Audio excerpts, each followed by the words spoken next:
कार्तिक मास महात्म्य का 26वां अध्याय श्री विष्णु की कृपा से आज तुमको राह बताए। जय श्री कृष्ण। राधे राधे दोस्तों, आप सभी पर भगवान विष्णु अपनी कृपा सदैव बनाए रखें। आज की वीडियो में हम सुनेंगे कार्तिक मास महात्म्य का अध्याय 26 और साथ ही सुनेंगे कार्तिक स्नान की कहानी। तो आप सभी हमारे साथ जुड़े रहिएगा और वीडियो को पूरा अवश्य देखिएगा। और यदि आपको वीडियो पसंद आए तो वीडियो को लाइक, शेयर और चैनल को सब्सक्राइब भी अवश्य कर दीजिएगा। तो चलिए आज की कहानी शुरू करते हैं। बोलिए भगवान विष्णु की जय। तो एक नगर में एक सेठ व सेठानी रहते थे और सेठानी रोज विष्णु भगवान की पूजा करती थी। सेठानी को उसका पूजा करना बिल्कुल भी अच्छा नहीं लगता था। इसी वजह से एक दिन सेठ ने सेठानी को घर से निकाल दिया।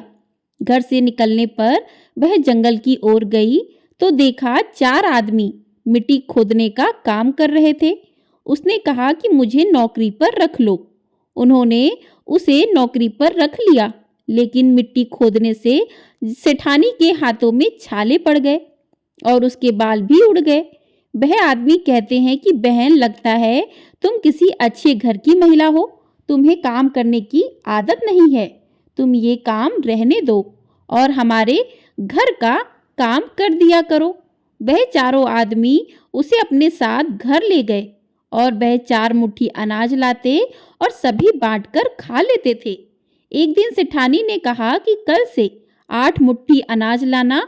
अगले दिन वह 8 मुट्ठी अनाज लाए और सेठानी पड़ोसन से आग मांग लाई। उसने भोजन बनाया, विष्णु भगवान को भोग लगाया, फिर सभी को खाने को दिया। सारे भाई बोले, बहन आज तो भोजन बहुत स्वादिष्ट बना है। तो सेठानी ने कहा कि भगवान का जूठा है तो स्वाद तो होगा ही। सेठानी के जाने के बाद सेठ भूखा रहने लगा और आस पड़ोस के सारे लोग कहने लगे कि ये तो सेठानी के भाग्य से खाता था। एक दिन सेठ अपनी सेठानी को ढूंढने चल पड़ा। उसे ढूंढते हुए वह भी उस जंगल में पहुंच गया जहां वह चारों आदमी मिट्टी खोद रहे थे। सेठ ने उन्हें देखा तो कहा, भाई मुझे भी काम पर रख लो। उन आदमियों ने उसे काम पर रख लिया, लेकिन मिट्टी खोदने से उसके भी हाथों में छाले पड़ गए और बाल उड़ने लगे। उसकी यह हालत देख चारों बोले कि तुम्हें काम की आदत नहीं है, तुम हमारे साथ चलो और हमारे घर में रह लो। सेठ उन चारों आदमियों के साथ उनके घर चला गया और जाते ही उसने सेठानी को पहचान लिया, लेकिन सेठानी घूंघट में थी तो सेठ को देख नहीं पाई। सेठानी ने सभी के लिए भोजन तैयार किया और हर रोज की भांति विष्णु भगवान को भोग लगाया। उसने उन चारों भाइयों को भोजन परोस दिया, लेकिन जैसे ही वह सेठ को भोजन देने लगी तो विष्णु भगवान ने उसका हाथ पकड़ लिया। भाई बोले कि बहन ये तुम क्या कर रही हो? वह बोली, मैं कुछ नहीं कर रही हूँ, मेरा हाथ तो विष्णु भगवान ने पकड़ लिया है। भाई बोले, हमें भी विष्णु भगवान के दर्शन कराओ। उसने भगवान से प्रार्थना की तो विष्णु जी प्रकट हो गए। सभी ने दर्शन किए। सेठ ने सेठानी से क्षमा मांगी और सेठानी को साथ चलने को कहा। भाइयों ने अपनी बहन को बहुत सा धन देकर विदा किया। अब सेठानी के साथ सेठ भी भगवान विष्णु की पूजा करने लगा और उनके परिणाम से उनका घर अन्न धन से भर गया। बोलिए विष्णु भगवान की जय। तो इस प्रकार से कहानी पूर्ण हुई। आइए अब सुनते हैं आज का अध्याय। पिछले अध्याय में आपने सुना था कि किस प्रकार से धर्मदत्त ब्राह्मण ने एक राक्षसी को अपने कार्तिक मास का आधा पुण्य देकर विष्णु लोक जाने के योग्य बना दिया। अब आज के अध्याय में आगे की कहानी सुनेंगे। नारद जी बोले, इस प्रकार विष्णु पार्षदों के वचन सुनकर धर्मदत्त ने कहा, प्रायः सभी मनुष्य भक्तों का कष्ट दूर करने वाले श्री विष्णु की यज्ञ, दान, व्रत, तीर्थ सेवन तथा तपस्याओं के द्वारा विधि पूर्वक आराधना करते हैं। उन समस्त साधनों में कौन सा ऐसा साधन है जो भगवान विष्णु की प्रसन्नता को बढ़ाने वाला तथा उनके सामीप्य की प्राप्ति कराने वाला है? दोनों पार्षद अपने पूर्व जन्म की कथा कहने लगे। हे द्विज श्रेष्ठ, आपका प्रश्न बड़ा श्रेष्ठ है। आज हम आपको भगवान विष्णु को शीघ्र प्रसन्न करने का उपाय बताते हैं। हम इतिहास सहित प्राचीन वृत्तांत सुनाते हैं, सावधानी पूर्वक सुनो। हे ब्राह्मण, पहले कांचीपुरी में चोल नामक एक चक्रवर्ती राजा हो गए हैं। उन्हीं के नाम पर उनके अधीन रहने वाले सभी देश चोल नाम से विख्यात हुए। राजा चोल जब इस भूमंडल का शासन करते थे, उस समय उनके राज्य में कोई भी मनुष्य दरिद्र, दुखी, पाप में मन लगाने वाला अथवा रोगी नहीं था। एक समय की बात है, राजा चोल अनंत शयन नामक तीर्थ में गए, जहां जगदीश्वर भगवान विष्णु ने योग निद्रा का आश्रय लेकर शयन किया था। वहां भगवान विष्णु के दिव्य विग्रह की राजा ने विधि पूर्वक पूजा की। दिव्य मणि, मुक्ताफल तथा स्वर्ण के बने हुए सुंदर पुष्पों से पूजन करके साष्टांग प्रणाम किया। प्रणाम करके ज्यों ही बैठे, उसी समय उनकी दृष्टि भगवान के पास आते हुए एक ब्राह्मण पर पड़ी, जो उन्हीं की कांजी नगरी में निवासी थे। उनका नाम विष्णुदास था। उन्होंने भगवान की पूजा के लिए अपने हाथ में तुलसी दल और जल ले रखा था।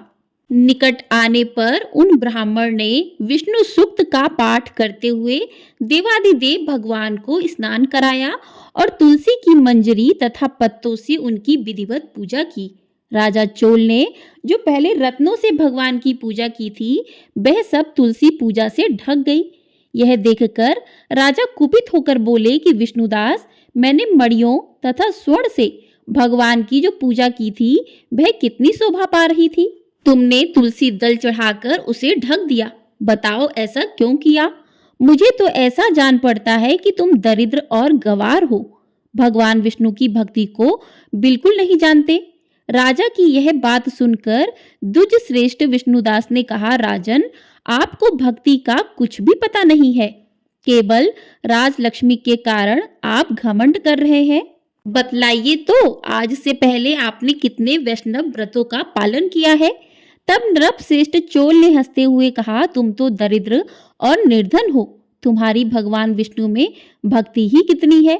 तुमने भगवान विष्णु को संतुष्ट करने वाला कोई भी यज्ञ और दान आदि नहीं किया, और ना पहले कभी कोई देव मंदिर ही बनवाया है। इतने पर भी तुम्हें अपनी भक्ति पर इतना गर्व है। अच्छा, तो ये सभी ब्राह्मण मेरी बात सुन ले। भगवान विष्णु के दर्शन पहले मैं करता हूँ या यह ब्राह्मण? इस बात को आप सब लोग देखें, फिर हम दोनों में से किसकी भक्ति कैसी है, यह सब लोग स्वतः ही जान लेंगे। ऐसा कहकर राजा अपने राजभवन को चले गए। वहां उन्होंने महर्षि मृदुल को आचार्य बनाकर वैष्णव यज्ञ प्रारंभ किया। उधर सदैव भगवान विष्णु को प्रसन्न करने वाले शास्त्रोक्त नियमों में तत्पर विष्णुदास भी व्रत का पालन करते हुए वहीं भगवान विष्णु के मंदिर में टिक गए। उन्होंने माघ और कार्तिक के उत्तम व्रत का अनुष्ठान, तुलसी वन की रक्षा, एकादशी को द्वादशाक्षर मंत्र का जाप, नृत्य, गीत आदि मंगलमय आयोजनों के साथ प्रतिदिन षोडशोपचार भगवान विष्णु की पूजा आदि नियमों का आचरण किया। वे प्रतिदिन चलते फिरते और सोते हर समय भगवान विष्णु का स्मरण किया करते थे। उनकी दृष्टि सर्वत्र सम हो गई थी। वे सब प्राणियों के भीतर एकमात्र भगवान विष्णु को ही स्थित देखते थे। इस प्रकार राजा चोल और विष्णुदास दोनों ही भगवान लक्ष्मीपति की आराधना में संलग्न थे। दोनों ही अपने अपने व्रत में स्थित रहते थे और दोनों को ही संपूर्ण इंद्रियां तथा समस्त कर्म भगवान विष्णु को समर्पित हो चुके थे। इस अवस्था में उन दोनों ने दीर्घ काल व्यतीत किया। तो इस प्रकार से आज का अध्याय यहीं पर समाप्त हुआ। कल सुनेंगे इसके आगे का अध्याय। यदि आपको ये वीडियो पसंद आई है तो वीडियो को लाइक, शेयर, चैनल को सब्सक्राइब अवश्य कर दीजिएगा। आपको हमारे चैनल पर प्रतिदिन कार्तिक मास महात्म्य के अध्याय सुनाए जा रहे हैं, तो उन अध्यायों को आप सुनने के लिए चैनल को सब्सक्राइब कर लें, बेल आइकन प्रेस कर दें ताकि आपको समय पर सारी वीडियो प्राप्त हो सके। और कमेंट बॉक्स में भगवान विष्णु की जय अवश्य लिखिएगा यदि आपको वीडियो पसंद आई है। आप लोग के कमेंट के माध्यम से मुझे पता चलता है कि आप लोग इस वीडियो को देख पा रहे हैं और इस वीडियो को पसंद कर रहे हैं। भगवान विष्णु की पूजा कार्तिक के महीने में विशेष महत्वपूर्ण होती है। कहते हैं इस महीने में भगवान विष्णु और माँ तुलसी की पूजा करने से व्यक्ति के समस्त पाप नष्ट हो जाते हैं और वह विष्णु लोक को प्राप्त होता है। बोलिए भगवान विष्णु की जय।